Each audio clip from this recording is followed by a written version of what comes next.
Becoming the dwelling place of Yahweh is about cultivating an inner sanctuary where divine presence resides. Through spiritual practices, mindfulness, and devotion, we create a sacred space within ourselves, inviting the divine to dwell within us.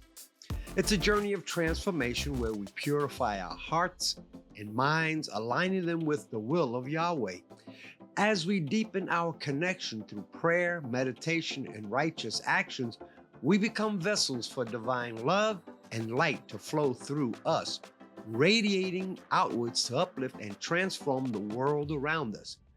Becoming the dwelling place of Yahweh is not merely a goal, but a lifelong commitment to embodying divine qualities, living in harmony with the sacred within us and around us. I'm Dr. Ray, and welcome to this week's Hosea International Speaks.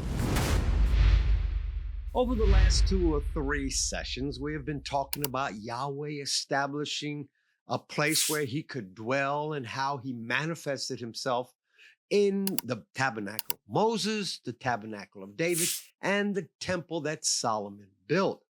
But this was not the place where he desired to manifest himself. His desire from the very beginning was to live and to make his home in his greatest creation. He desired to live within man. We also saw how Yahweh moved from operating in stationary building to the one that moves in the person of Jesus, and then how his modus operandi moved to include those who would become sons of Yahweh. Yahweh, who said, "Let us make man in our image and likeness," also made the Garden of Eden in which he placed man.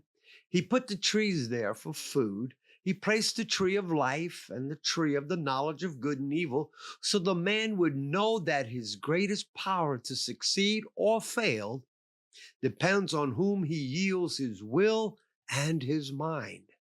He made a mist to rise up and water the whole surface of the ground so that the trees would bring forth fruits and seed. This would sustain man and woman in the garden. You can see that in Genesis chapter 2, verses 6 through 10. The Genesis record tells us the details that went into the restoration process of the earth and the creation of man.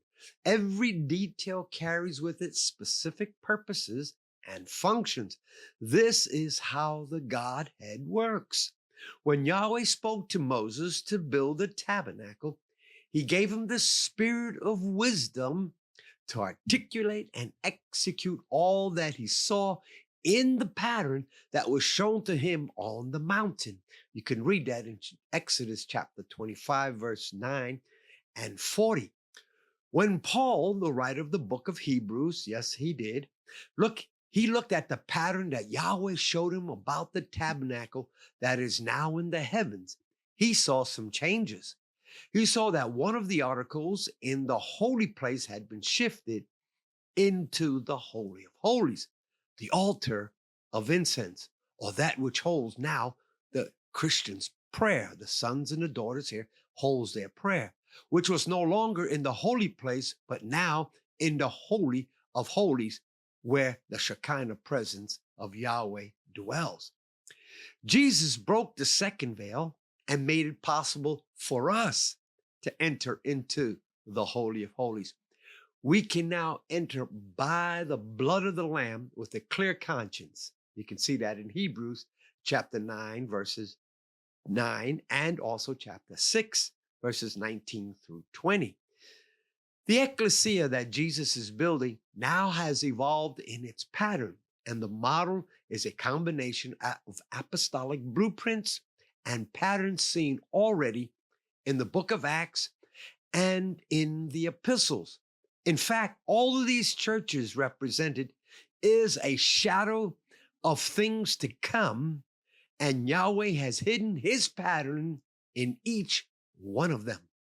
The Ekklesia in Jerusalem, in Antioch, and in Ephesus formed the major parameter of his pattern. The Philippian church revealed the strategies of honorable alliance and covenant partnership. Each one of the epistles carries hidden revelations of the people, structures, operational dynamics, and also the depth of Yahweh's proceeding word and his work in them. None of the churches were complete in themselves, but each one of them carried a dimension of apostolic grace and operation of Holy Spirit. Each one of these churches reveals a facet or a segment of the last day final church, or as we learn now, it's the Ekklesia, Yahweh's governing body. The laws and the prophets spoke about Christ and were fulfilled in him. When Jesus came, the scriptures were fulfilled in him. You can see that in Luke chapter 4, verse 21. Now, let's look at a few scriptures which reveals a few of these things. Let's look at Luke right now, Luke 24 and verse 27. It says, then beginning with Moses and with all the prophets, he explained to them the things concerning himself in all the scriptures. Matthew chapter 5, verse 17, and chapter 11, verse 23.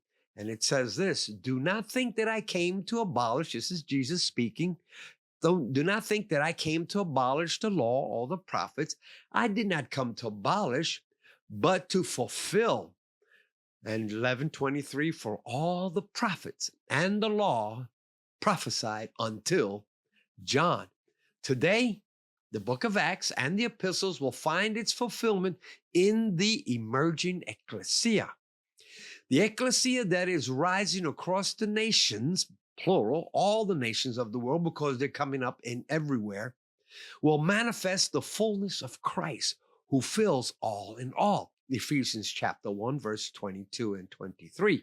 And he put all things in subjection under his feet and gave him as head over all things to the church, which is his body, the fullness of him who fills all in all.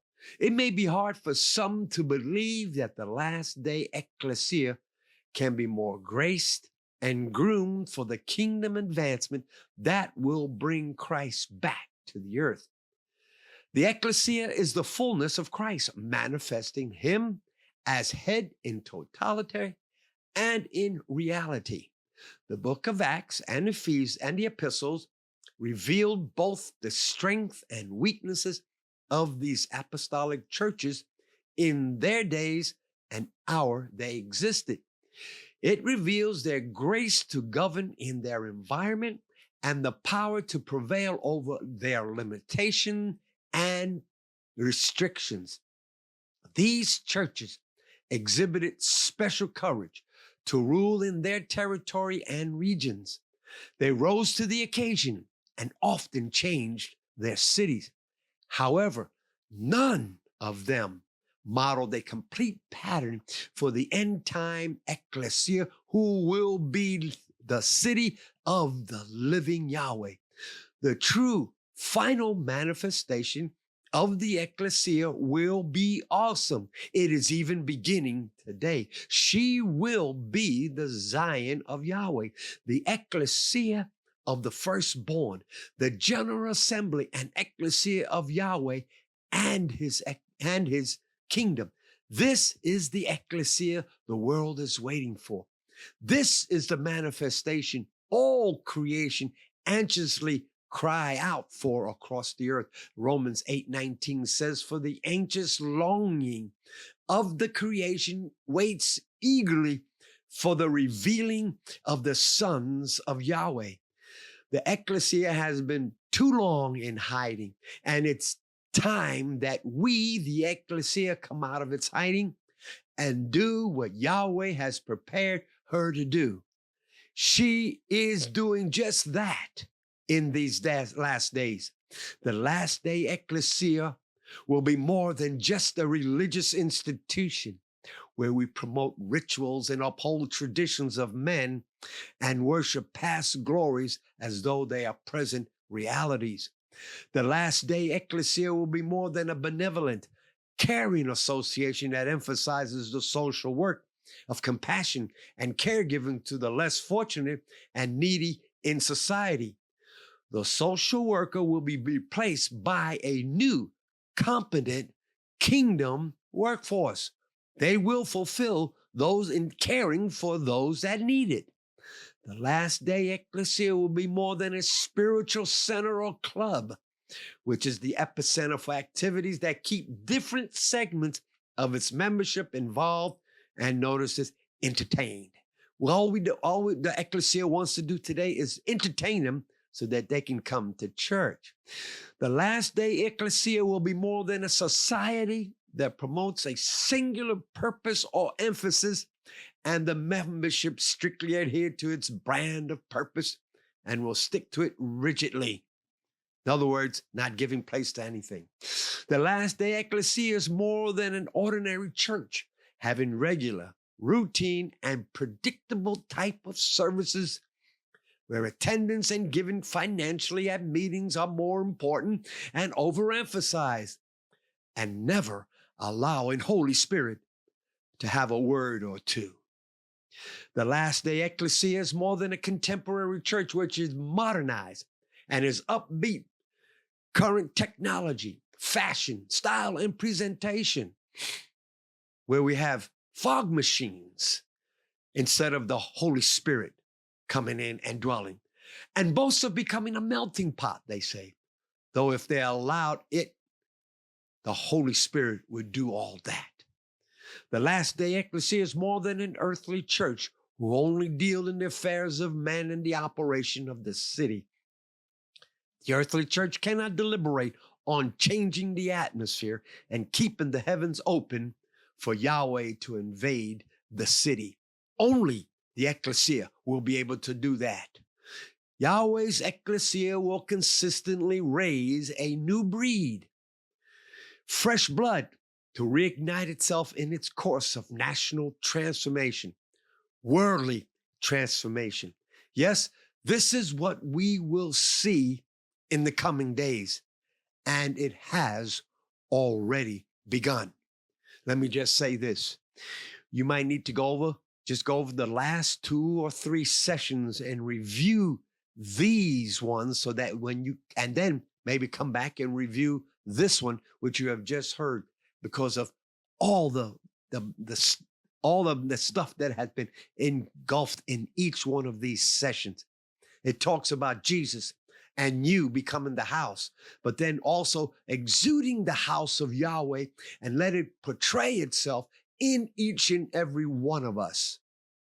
You and I becoming the house of Yahweh, where he can now build, expand, express himself, live permanently within us. And then Jesus will come. Well, if you enjoyed this week's session, go ahead and hit the like button. Now, to be notified, subscribe. And to give, scan the QR code right there that you see. I'm Dr. Ray, and I'll see you next week on Hosea International Speaks.